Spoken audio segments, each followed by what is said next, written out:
Muhammadin wa ala alihi wa ashabihi al-ghurril mayamin wa man tabi'ahum bi ihsan wa man sara ala nahjihim min ayyamin madiyah ila yaumiddin, amma ba'du. Yang saya muliakan para jamaah sekalian, segenap pengurus Masjid Jami' Al-Mubarakah, insyaallah semuanya yang hadir semoga dicatat dalam deretan ahli surganya Allah. Taddu bihi la ilma lahu ay la yu'taddu bi ilmi. Orang yang tidak punya adab atau akhlak kepada Allah, maka orang tersebut dianggap walaupun dari sisi zahir terlihat punya ilmu. Saya ulangi, orang itu tak bisa dianggap punya ilmu walaupun dari sisi zahir terlihat punya ilmu. Ada orang mungkin sekolahnya tinggi, belajar ngajinya lama, dia fasih menguasai istilahnya ilmu agama maupun ilmu yang non agama, tapi karena dia tidak punya adab, maka dia seperti orang yang tidak punya ilmu. Orang yang tuna etika, tuna adab itu sama seperti orang yang dianggap tuna ilmu. Tuna itu tanpa, itu bahasa mana tuna itu? Nah, ini menunjukkan bahwa hubungan antara adab atau akhlak atau etika dengan ilmu itu kuat. Sehingga orang baru dikatakan berilmu manakala dia berakhlak. Lah apa itu adab? Adab itu ya inti daripada agama itu ya adab. Ad-dinu huwal khuluq. Inti agama adalah akhlak. Wa kullama zada atau fa kullu man zada 'alaika fil khuluqi zada 'alaika fid din. Sebagian ulama mengatakan setiap orang yang akhlaknya lebih bagus darimu, berarti orang itu agamanya lebih bagus darimu. Kalau ada orang akhlaknya lebih bagus darimu, berarti orang itu agamanya lebih bagus. Dia lebih tawadhu dari kita. Orang itu tawadhu sekali sama orang hormat. Orang kalau punya sifat hormat sama orang hormat sama dia. Tapi kalau dia kok tidak menghargai orang itu biasanya juga tidak dihargai. Dalam satu syair, seorang penyair mengatakan, "Wa man habar rijala tahayyahu, wa man haqara rijala falan yuhaba." Wa man habar rijala, barang siapa orang yang dia menghormati orang, haibah hormat, apa orang hormat, sopan. Dan ada kata yang dibahas, Anda sopan, kami segan. Sopan itu bahasa Arabnya haba. Menhabar rijala tahayyahu, maka orang akan segan sama dia. Anda sopan, kami segan. Lanjut lagi gimana? Coba. Bila sekarang ini bagaimana?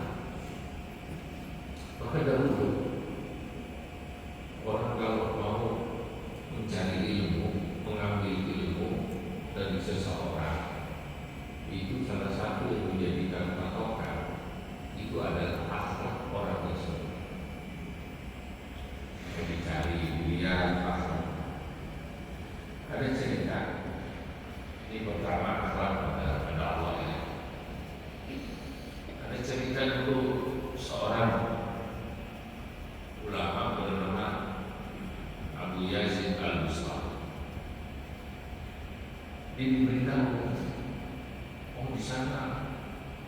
sufi, ada anak-anak billah, ada orang yang dekat dengan Allah. Oh iya, kampung apa? Menteng dalam. Belah mana? Yaitu di masjid gede. Orang bilang namanya masjid Bunda namanya. Oh, dari dulu emang Kubah memang ada Kubah yang bukan Bunda, Kubah kebun. Jika cerita Buya Al-Bustami minta diantarin semua orang yang ngasih tahu. Ayo kita datangi Asyikul Fulan, yaitu Fulan yang ada di Menteng. Berapa sana? Falamma jaa ila tilkal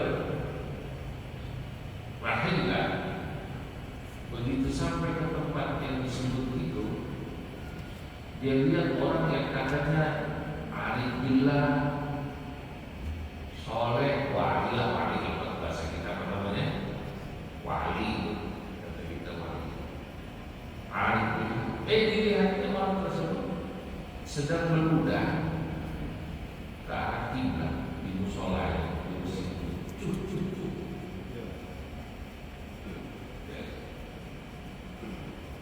Ya tentu mungkin Anda bisa membayangkan musolanya atau masjidnya kayak masjid kita sekarang begini. Gue lebih sudah beri orang yang menurutkan arah masjidnya apa namanya. Begitu melihat orang yang katanya disebut wali billah atau alim billah, soleh atau apapun namanya, itu ternyata berubah ke arah kiblat, maka saudara-saudara, Abu Yazid Al-Bustami langsung balik tangan. Agak jadi belum jadi. Bagaimana dia bisa dekat dengan Allah? Dia tak punya akhlak kepada Allah. Kalau lihat dari itu, dia meludah ke arah barat, ke arah Joko Barat. Kiblat di sini lagi barat sih, ke arah apa namanya? Kiblat. Bagi orang itu tidak dianggap punya ilmu terkait Allah Subhanahu Wa Taala. Nah, kenapa Abu Yazid sampai begini, Pak? Karena Imam Abu Yazid Al-Bustami pernah satu ketika beliau lagi duduk di masjid, kakinya selonjor ke arah kiblat. Begitu kakinya selonjor ke arah kiblat, Syekh Abu Yazid Al-Bustami fasami'a hatifan yaqul, dia mendengar ada suara tak tahu ngomong begini. Ya Abu Yazid, hai Abu Yazid, enggak ada orang. Kau dia ngomong, hakada adabuka li rabbika, beginikah akhlakmu pada Tuhanmu. Itu si Abu Yazid Al-Bustami yang tadi kaki menyelonjor ke arah kiblat, langsung ditarik. Kata beliau, fama madadtu rijli abadan ila kiblat, semenjak itu kapok saya kapok. Gak pernah lagi saya selonjor memanjangkan kaki saya ke arah kiblat. Subhanallah. Kalau bapak-bapak selonjor ke arah kiblat belum ada yang kasih tahu itu, berarti belum wali. Kalau sini ini Pak, kita bukan wali, itu ditegur pasti wali. Ya maksudnya, karena punya ilmu, jadi agak punya ilmu, memang Asia. Habis tiang madamnya ke kiblat, dia bilang gimana? Bisa selonjornya untuk miring. Saudara-saudara, kalau ditanya ini, kenapa begitu? Apa dosa? Enggak ada dosa. Kadang-kadang ada sesuatu perbuatan yang kita lakukan dari sisi fikih itu tidak dosa. Ditanya mana dalilnya orang kaki selonjor ke arah kiblat, hukumnya makruh itu atau dosa? Enggak. Makruh kita boleh diskusi. Tapi ini bicara ukuran sopan apa enggak ya, ukuran minggu ini saya sama Allah sopan apa enggak sama Allah. Subhanallah. Ya, ini masalah sopan. Ukuran sopan itu kan ukuran yang kemudian tingkat kesopanan orang yang berbeda-beda. Hadirin, ada orang mengundang guru dia ke rumahnya, sekarang ukuran sopan manusia. Ada yang cukup pakai WA doang, undang bukan ngingetin ngaji rutin. Kalau itu ya saya karena ngingetin ngaji rutin, saya harus tetap sopan karena ngaji rutin. Tapi kalau undang kiai, Assalamualaikum, kamu sini bisa nggak? Kamu bisa? Itu kan tergantung orang. Dia merasa itu sopan-sopan. Tapi bagi orang lain, mungkin itu dianggap tidak sopan. Mohon maaf, standar lain-lain, lain daerah, misalnya sama-sama orang Betawi itu lain-lain. Orang sini itu masih Betawi atau bukan sini? Hah? Masih Betawi atau bukan ini? Mau dicampuran ya? Yang Betawi itu sih ada asli. Itu kalau undang pertama datang dulu di bulan WA. Kalau nanti kan kita coba dulu dah. Kalau waktunya cocok, syukur, ya udah. Ke WA dulu, telepon dulu. Kalau orang-orang Betawi yang masih asli Betawi sama keluarga Jawa, coba tidak. Waktunya cocok ya syukur, gaya gampang. Dan ketika datang itu tidak stop deh, tangannya nggak kosong. Kalau orang sono, daerah saya kan tidak tahu barat. Misalnya saya tahu dari Betawi yang masih asli tidak daerah timur, Jakarta Utara itu namanya RRT. Dari pengajian daerah mana ini RRT? Tahu tuh, Rorotan. Rorotan singkatannya apa namanya? RRT. Kira Republik Rakyat Cina dulu kan? Cina tulisannya TC gitu. Tiongkok. Orang-orang beda. Baru ngomongkan ada teman. Dia bawa orang sana, nomor PP. Pasti dibawain kalau suara itu isi 20 dibawain.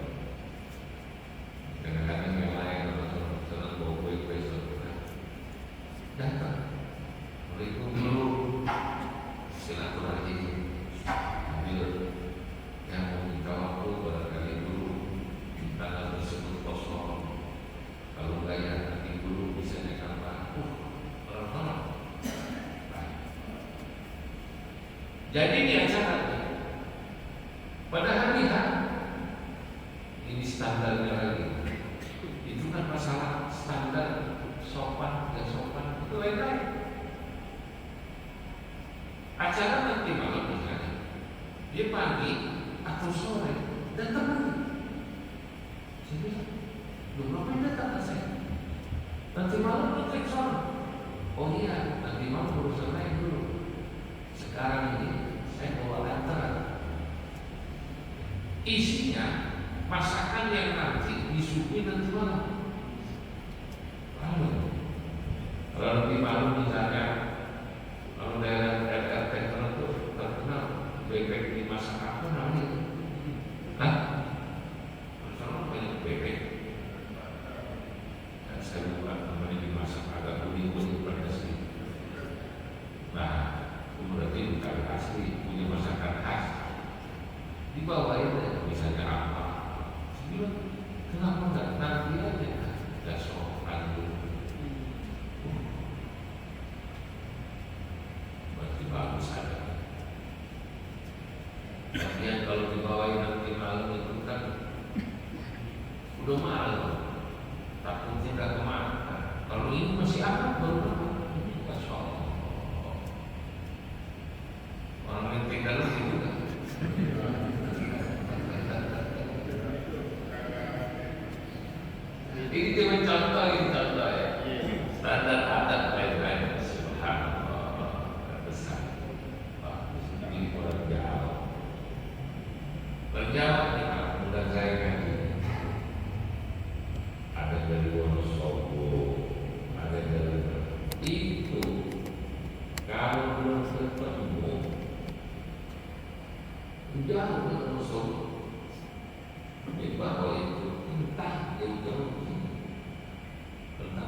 dia nanam sendiri singkong itu kan lebih jelas bersih.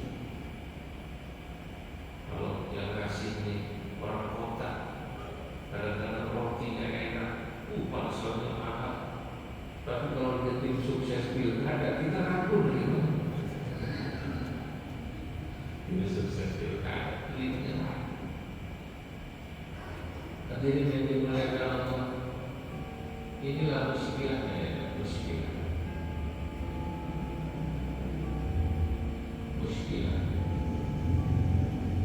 Kita tahu ya bahwa akhlak itu adalah salah satu standar adab yang tinggi dalam mengukur ilmu seseorang. Ada orang mungkin ilmunya nggak tinggi banget,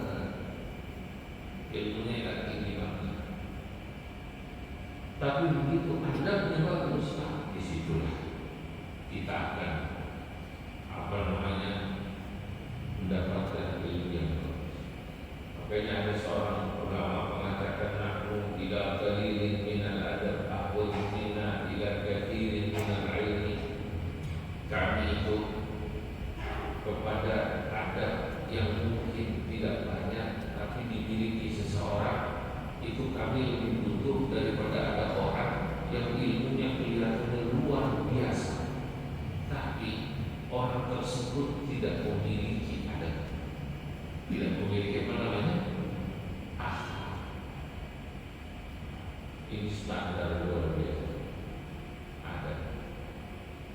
Dulu dalam standar ahli hadis termasuk adab ini yang dijadikan standar orang mengambil hadis dari orang. Ada cerita seorang ahli hadis diberitahu, katanya di kampung Anu ada ahli hadis. Kalau kita mengambil hadis, ayo kita berangkat ke sana. Benar, diparani sampai sana. Ini yang katanya dipanggil ahli hadis itu lagi megang daun gitu, lalu dengan ontanya, daunnya digigit, dia mau disuapin gitu, mulut ontanya marah, lalu maju nih, mau makan itu daunnya ditarik, bikin naik kan, mungkin ini kiai itu waktu kecil kurang bahagia,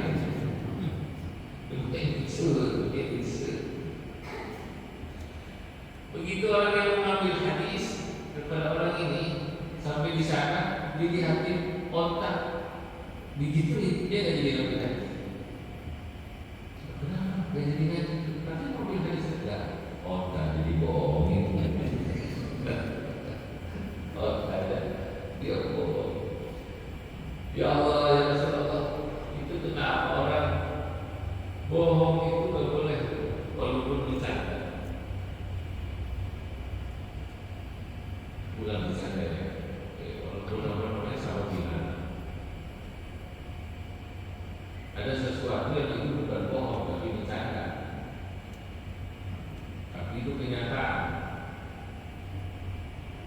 Saudara, Nabi kan pernah itu ketika dimintai doa sama nenek, ya Rasulullah, doakan saya supaya saya bisa masuk surga. Waduh nih, di surga ada maaf nenek yang bisa masuk surga. Kita lihat itu nangis. Tapi bercanda juga, tapi nggak bohong bahwa nenek yang bisa masuk surga itu betul.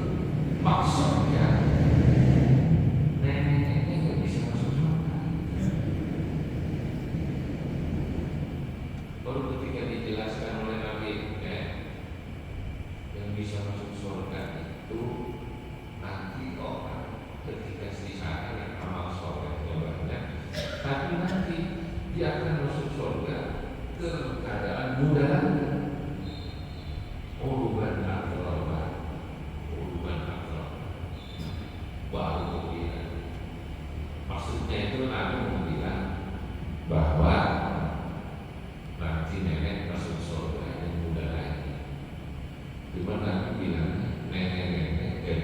masuk surga. Yang benar Pak, surga itu kan tempat keindahan, tempat pembalasan. Kalau di surga ada nenek-nenek, kakek-kakek, itu merusak pemandangan. Orang tuh digambarkan surga itu kan yang indah. Terus ada nenek-nenek, gimana sih? Paham ya gitu? Ada kakek-kakek, ya. Semua maaf nih. Yang sekarang mulai pada jelek nih. Saya kenal Pak Taufik ini udah hampir 7 tahun lebih sudah. Sekarang saya sudah ngomong, ya, sudah mulai kurang. Tenang Pak Taufik, insya Allah akan mudah lagi. Amin. Ya, mudah lagi. Di surga nanti mudah. Yang sekarang rambutnya putih, maksud saya juga lebih putih. Jadi subhanallah, salah satu di antara ukuran mencari ilmu itu dulu Tapi nasihat ini saya tidak ada kaitannya sama yang sekarang baru kemarin bilang itu nggak ada. Ini nasihat juga buat kita. Emang buat orang aja. Kadang-kadang ada orang yang senangnya koreksi orang ya. Dia nggak suka koreksi dirinya sendiri. Ukur diri sendiri. Adab saya bagaimana ya? Adab saya. Apakah saya sudah dikatakan berakhlak atau belum? Itu maksud saya. Sebab salah satu ukuran ilmu adalah akhlak. Bahkan itu pelajaran adab, pelajaran etika. Zaman dulu itu nomor satu. Diajari dulu adab yang bagus. Sama orang tua, sama guru, sama orang yang lebih tua. Orang diajarin ada di masjid, ada di rumah orang. Itu bagian daripada standar ilmu. Walaupun kadang-kadang ada orang yang dulu kita lihat adabnya bagus, lama-lama begitu kenal adabnya hilang. Itu kenapa ada dalam peribahasa Arab idza zada qurbu atau idza ishtadda qurbu zalal adab.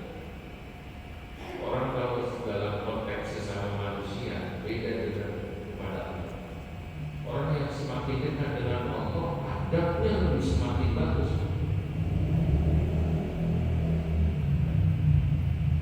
Maaf itu.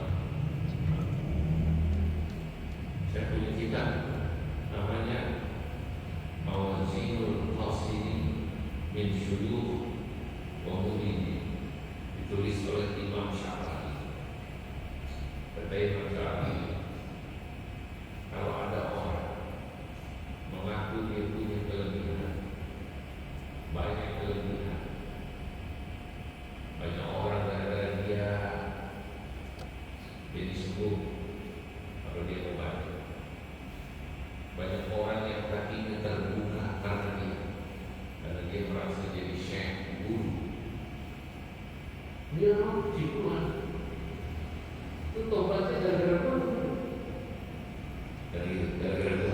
Gara-gara sakit. Paham? Dia selalu membanggakan bahwa dia punya kelebihan. Ketika Imam Syafi'i beliau mengkritisi perilaku para sufi yang atau mengaku sufi, mengaku mursyid, mengaku syekh yang sering menceritakan kelebihan itu. Kata Imam Syafi'i, bisa dipastikan orang itu bukan orang yang dekat dengan Allah Subhanahu wa Ta'ala. Kalau kepada Allah itu orang biasanya semakin dekat, akhlaknya semakin bagus. Semakin dekat, akhlaknya semakin. Kalau orang yang menonjolkan diri, berarti dia belum sadar, belum dekat dengan Allah. Kalau dia dekat dengan Allah, dia tahu bahwa dia malu mau mengakui apa yang dia miliki. Bahwa dia tahu semuanya itu adalah Allah. Yang membuat misalnya ada orang pada mau ngaji, ada orang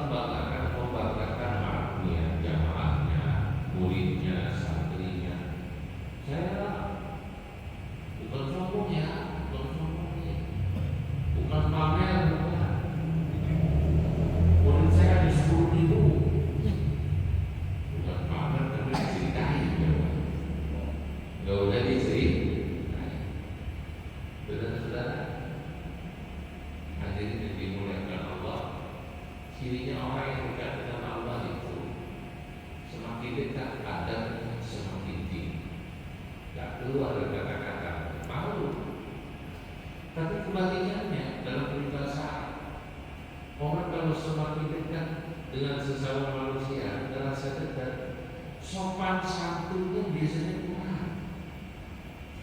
Coba kalau percaya, ibu-ibu biasanya ibu nih, kan nama tetangganya akrab ya, dekat. Itu waktu belum begitu akrab, setiap mau ke rumah tetangganya, mau minjem barangnya, salam dulu, assalamualaikum, itu lagi dia, minjem kenceng loh, minjem apa namanya, kenceng, pasti loh. Lama-lama dia merasa sudah dekat gitu. Main apa namanya? Main malas suka aja dari belakang, berdes gitu. Pas masuk, suami bulbetnya, suaminya si tetangganya itu lagi pakai kolor. Yang salah tamunya apa yang pakai kolor saja. Dia bukan tamu sih tetangga, lalu masuk pakai sarung. Paham ya Pak ya? Dia malu, ini salah nih. Itu tadi, orang kadang-kadang kalau sudah merasa dekat, kemudian adabnya jadi kurang. Nah, makanya ini kita harus tetap menjaga adab walaupun kita merasa dekat. Kita lanjutkan. Yang kedua, kalau yang pertama Imam Hasan Basri mengatakan, man la adaba lahu la ilma lahu ayyu'tadu bihi. Orang yang tidak punya adab tidak dianggap dia punya ilmu, atau ilmunya tidak dianggap. Yang kedua, wa man la sabara lahu la dina lahu ay wa man la sabara lahu ala tahammulil balaya wa adal khalqi. Orang yang tidak sabar ketika dia diampuni Allah Subhanahu wa taala beban apa? Beban ujian, disakiti oleh sesama makhluk, mungkin dapat ujian dari Allah, dikurangi harta, diuji Allah, dikasih kurang kesehatannya, kok ngeluh terus? Jadi orang tersebut tidak dianggap bagus kualitas agamanya. Artinya apa? Artinya apa? Ternyata kualitas agama, kalau yang pertama kualitas ilmu, adab itu adalah salah satu ciri standar kualitas ilmu orang. Kedua, standar kualitas agama seseorang itu ada pada kesabaran. Ketika dia sabar, diuji, disakiti orang, itu berarti kualitas agamanya itu naik. Sabar. Apa definisi sabar? As-sabru tarkul jaza. Kata para ulama, sabar itu Bapak Ibu ketika seseorang diberi ujian tidak mengeluh.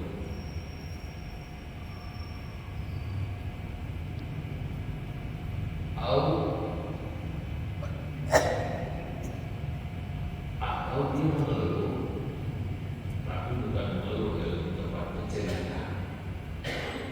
Maaf dia, tapi di hatinya masih itu masih sabar.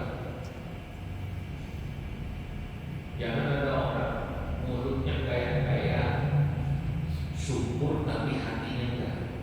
Itu juga malah kebalikannya. Ada orang ditanya, gimana keadaan hari ini? Sepi, alhamdulillah. Dia alhamdulillah itu di hati betul. Sepi, alhamdulillah. Allah masih kasih saya. Ada orang mulutnya bilang alhamdulillah, tapi hatinya sebenarnya kesel.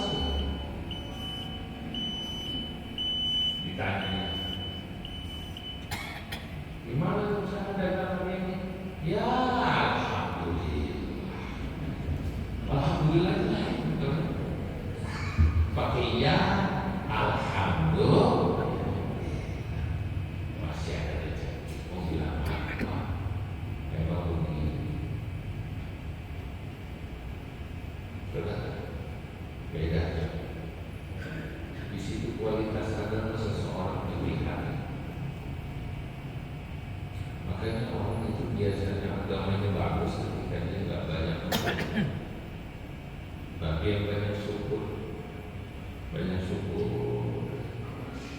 Allah Akbar berkali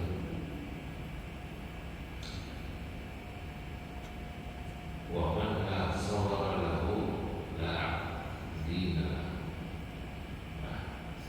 Makanya orang yang kualitas agamanya bagus itu orang yang ketika diuji Masya Allah saudara.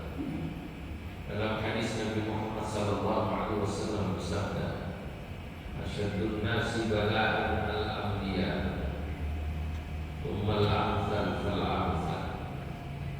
Orang yang paling berat ujiannya itu justru para nabi. Para nabi itu kan orang yang kualitas agamanya bagus. Baru orang yang dekat dengan nabi, di bawah nabi. Jadi kalau ada orang pengen hidup yang diuji lalu nggak kelihatan sabar, pasti susah. Jadi orang yang dekat dengan Allah kualitas agama susah. Makanya salut kita kalau melihat ada anak 5, tapi kita lihat nih suaminya, istrinya nggak pernah ngeluh anak 5, dagang nasi uduk atau guru. Iya, dia anak 5, anaknya 6, ya Allah. Gak pernah saya lihat dia ngeluh tentang ekonomi, tentang dilakoni. Saya anak cuma 2, saya anak cuma 1. Ya Allah, Bapak itu hebat. Anaknya 5, anaknya 6 gak pernah ngeluh. Saya cuma 1, cuma 2. Bapak itu hebat. Bini 4 gak pernah ngeluh.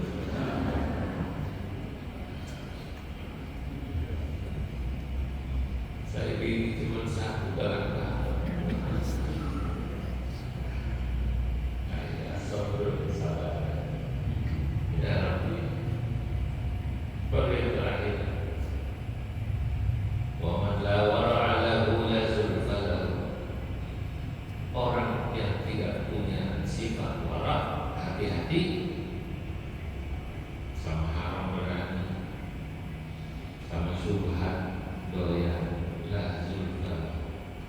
Maka orang itu pasti tidak punya zulfa, tidak punya kedekatan dengan Allah Subhanahu wa Ta'ala. Kalau Anda, kalau Bapak, kalau Ibu ingin tahu orang yang punya kedekatan dengan Allah itu cirinya orang yang hati-hati sama yang syubhat, sama yang orang-orang beda, apalagi sama yang hak. Itulah ciri orang yang dekat dengan Allah. Maka kalau kita lihat ada orang hati-hati sekali berjalan dekat dengan Allah. Ya. Hadirin yang dimuliakan Allah, sampai sini dulu taklim kita pagi hari ini. Semoga kita bisa mengamalkan apa yang kita pelajari pada hari ini. Bismillahirrahmanirrahim. Allahumma shalli wa sallim ala sayyidina Muhammad fil awwalin wal akhirin. Wa barik wa radhiyallahu tabaraka wa ta'ala sadatina ashabi Rasulillah ajma'in. Alhamdulillah rabbil alamin. Hamdan wa hamdahu wa katsira